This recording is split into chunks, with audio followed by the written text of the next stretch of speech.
But that takes us to another point. These creatures he made, the word we're looking at. Look back down at your Bible to get oriented, because someone came up to me after first service and said, you didn't mention the Bible. And I said, well, it's right there. It's the fifth angel. That's what we're looking at this morning. Lest your mind go from that. And let's talk about angels and demons, because there's two types of angels revealed by God, the good and the rebels. So it's very clear from the divisions of angels, God doesn't tolerate any rebellion at all. Those angels who didn't do what he said, he's dealt with. And by the way, we're going to see in a moment that there are some even more dealt with than others. But among the good ones, the angels, there are many orders, both of good and bad angelic creatures. On the good side, there are at least 5 orders that the Bible talks about. And the first one is Lucifer.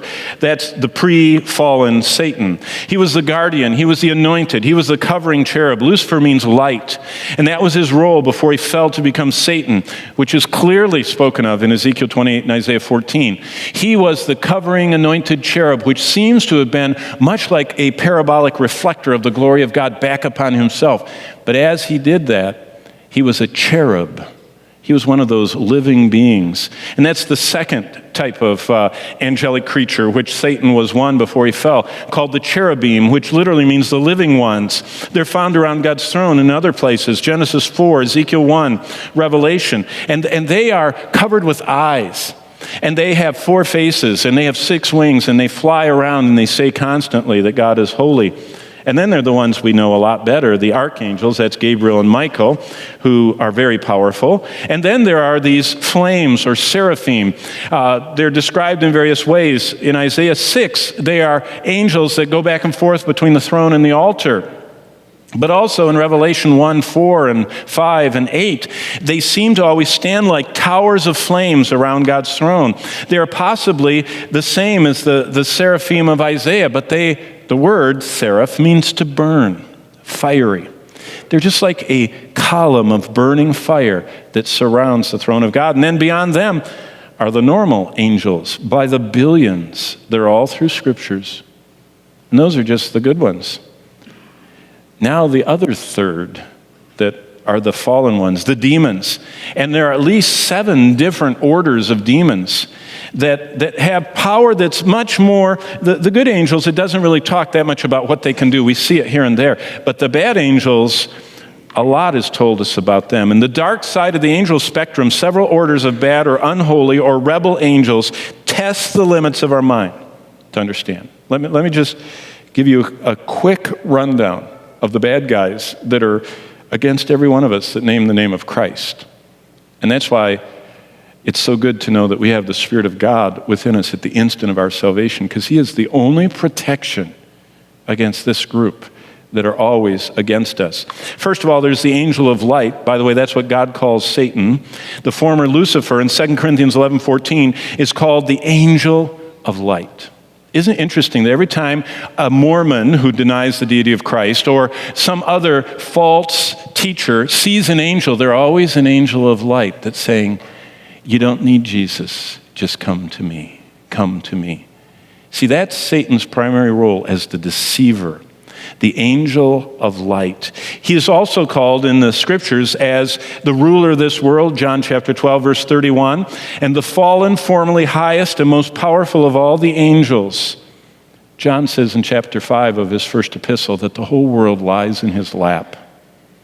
And he is the one that is pulling the strings and orchestrating a global rebellion against God. But we don't know very much about him, and there's another minion that's after him. He's called the Destroyer. We do know more specifically about him. This is a specific named angel that is also referred to as the one that the Lord sends to bring death. In fact, in Exodus 12:23, the Destroyer is the same angel that God unloosed for one night in Egypt.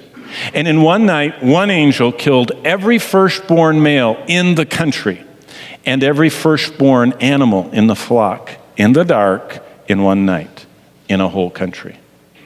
That's an astounding feat. He got loose at God's control once again and killed 70,000 men in 3 days because of David's census in 2 Samuel 24. Also, in the response to the prayer of Isaiah and Hezekiah, he would destroy the entire Assyrian army besieging Jerusalem in 2 Chronicles 32:21. In fact, a week from Wednesday, the group that's going to Israel is going to be standing on the actual wall. And I'm going to be pointing them to where Hezekiah stood as he woke up that morning when the angel of death came and destroyed 185,000 soldiers sleeping in tents just outside the north wall of Jerusalem. In one night, without a sound, this angel killed 185,000 warriors. Just like that. Just when they woke up in the city of Israel, or Jerusalem, they looked out, and it says they were all dead, just laying there on the ground. This guy is not to be messed with, and he is the one that we see unleashed in Revelation 9 onto the whole planet. Then thirdly, his cohorts are the horrible monsters that are under the destroyer, who is named Abaddon. These are horrific creatures in the abyss. If you look at verse 11, it talks about this captain coming out with them behind him. And they come out like locusts coming out of this smoke of a furnace coming out of the pit. And those horrible monsters are chillingly described. I mean, just hearing what they can do as we go through those verses is very similar to what demonic possession, people that Christ met that were writhing and foaming and horribly afflicted and twisted bodies, that's what these demons do to everyone they touch, all over the face of the earth for 5 months. Number 4 are the doomed angels. They're described as angels chained by God and imprisoned in a place Peter calls Tartarus, a prison. They're awaiting final judgment, Jude says in chapter 1, verses 6 and 7. And so among the bad ones in the pit, there's even worse ones that God says, I'm never going to let them out. They're chained forever. They're so bad. And then there are the national princes. The prince of Persia, one is called. The prince of Greece, another's called. That's in Daniel 10. And then in Ephesians 6, there's another group that we don't even know for sure how many of them there are. There are principalities and powers, rulers of darkness of this age, spiritual hosts of wickedness in the heavenly places. And then beyond that, there are demons, fallen angels that don't have any title. But for just a second, did you notice what I said about just one of them? His power. In Exodus 12:23, he kills every firstborn baby and flock member in one night. Did you know to have a biometric database that tells who in the dark in a home is firstborn and male, and out in the pasture, which of those animals was born first? No one has a database like that. Even the NSA doesn't have anything that is like that. And then to be able to do it in the dark across the whole nation, and to be able to do it and see that there's blood on the doorways of certain houses so you don't touch their animals or their children, is nothing that is humanly possible. And yet one angel did that in one night.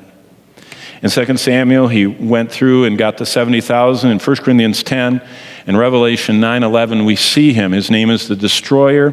God identifies him in Hebrew as Abaddon and in Greek as Apollyon.